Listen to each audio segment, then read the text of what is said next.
दोस्तों, आज के एपिसोड में हमने देखा कि एकता जैसी पढ़ी लिखी और हुनरमंद बहू अपनी डिग्रियों को बार बार छुपाती रहती है।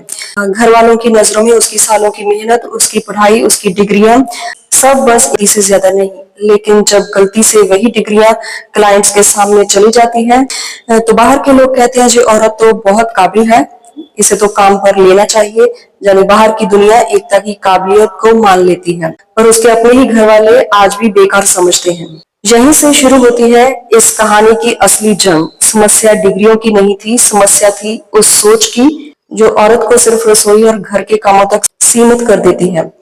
अब सवाल ये है, क्या एकता की पहचान हमेशा इन चार दीवारों में कैद रहेगी, या फिर कभी उसका हुनर, उसकी मेहनत घर वालों के सामने अपनी असली कीमत साबित कर पाएगी? दोस्तों, ये कहानी सिर्फ एकता की नहीं, ये उन हजारों औरतों की हकीकत है जिन्हें पढ़ने लिखने, आगे बढ़ने का मौका तो दिया जाता है, लेकिन शादी के बाद उसके पंख काट दिए जाते हैं। सोचिए, कितनी मेहनत से डिग्रियां हासिल की जाती हैं, सालों की पढ़ाई, अनगिनत रातों की मेहनत, लेकिन जब वही डिग्रियां घर वालों की नजरों में रद्दी बन जाएं, तो दिल पर क्या गुजरती होगी।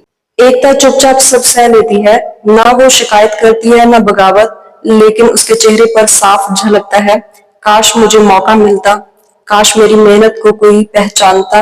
और सच यही है, औरत का हुनर कभी बेकार नहीं होता। अगर उसे उड़ने का मौका मिले तो वो सिर्फ अपने परिवार का नहीं, पूरे समाज का नाम रोशन कर सकती है। इसलिए औरत को सिर्फ उसके रिश्तों से मत आंकिए।